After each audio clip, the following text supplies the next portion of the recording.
بسم اللہ الرحمن الرحیم۔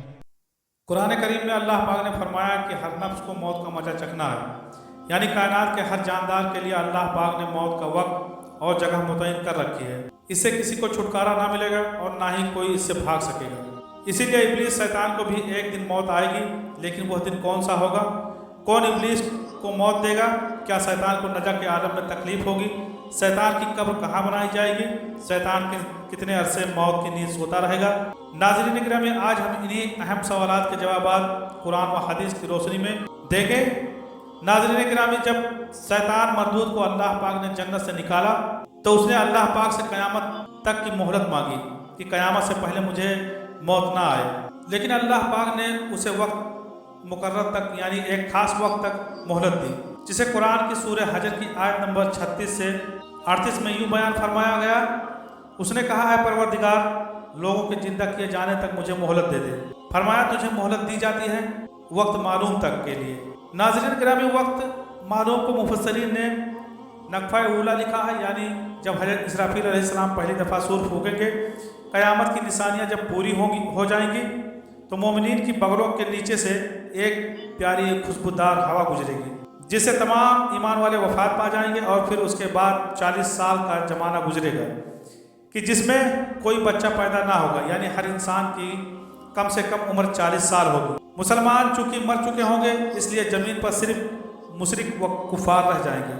تفسیر در منصور میں صفحہ 71 پر لکھا ہے کہ جب مومنین کی وفات کو 40 سال گزر چکے ہوں گے تو پھر حضرت اسرافیل علیہ السلام پہلی دفعہ سور پھونکیں گے، جس میں نقفہ اولا بھی کہتے ہیں۔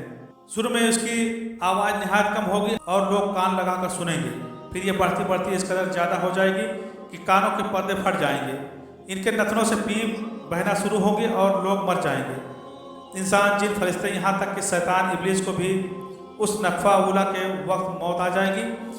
اس کے 40 سال بعد حضرت اسرافیل علیہ السلام دوسرا سور پھونکیں گے تو پھر تمام مدت زندہ ہو جائیں گے اور قیامت قائم ہوگی اور میزان لگے گا، یعنی نقفہ اولا کے وقت ابلیس کو موت آئے گی اور نقفہ اولا اور نقفہ ثانیہ کے مابین 40 سال کا عرصہ ہوگا، اور یہ کہ ابلیس 40 سال تک مردہ رہے گا۔ آئیے اب اس بات پر روشنی ڈالتے ہیں کہ ابلیس کو موت کیسے آئے گی اور وہ 40 سال مردہ حالت میں کہاں گزارے گا۔ اس سلسلے میں حضرت کعب بن احبار رضی اللہ تعالیٰ عنہ کی ایک مشہور روایت پیش کرتے ہیں۔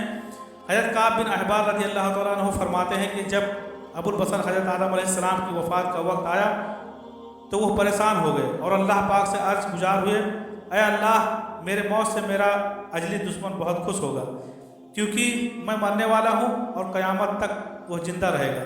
اسی وقت ملک الموت حضرت آدم علیہ السلام کی خدمت میں حاضر ہوئے اور فرمایا، اے ابو آدم، آپ وفات کے بعد جنت میں رہو گے، جبکہ ابلیس قیامت تک دنیا میں رہے گا، اور پھر قیامت سے 40 سال پہلے اس کو ایسی موت آئے گی کہ وہ پوری دنیا کے انسانوں جتنی موت کی تکلیف برداشت کرے گا، اور پھر جہنم ہی اس کا ٹھکانہ ہوگا۔ حضرت کعب رضی اللہ تعالیٰ عنہ مزید فرماتے ہیں کہ حضرت آدم علیہ السلام ملک الموت سے فرمانے لگے کہ مجھے ابلیس کی موت کا منظر بیان کرو۔ ملک الموت نے ابلیس کی موت کا حال بیان کرنا شروع کیا تو وہ اتنی دردناک موت تھی کہ حضرت آدم علیہ السلام اپنے آنسوؤں پر قابو نہ رکھ سکے۔ لوگ حضرت کعب بن احبار رضی اللہ تعالیٰ عنہ سے عرض کرنے لگے، ہمیں بھی ابلیس کی موت کا کچھ حال بیان فرمائیں۔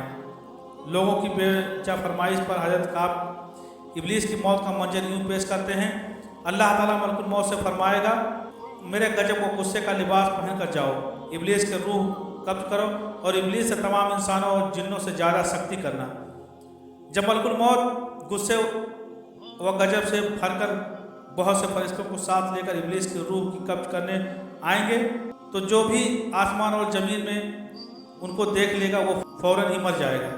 جب ملک الموت ابلیس کے پاس پہنچیں گے تو وہ دہاڑے مار مار کر روئے گا، پھر شیطان کو موت کی تکلیف دی جائے گی جو کہ ساری مخلوق کی موت کی تکلیف سے بھی زیادہ ہوگی۔ ابلیس گھبرا کر مشرق کی جانب بھاگے گا تو کبھی مغرب کی جانب، لیکن ہر طرف اپنے سامنے ملک الموت کو پائے گا۔ سمندر میں چھپنے جائے گا تو سمندر اسے جگہ نہ دے گا، آسمان کی طرف بھاگے گا تو وہاں مقرر فرشتے اس کو آگ کے کوڑے ماریں گے۔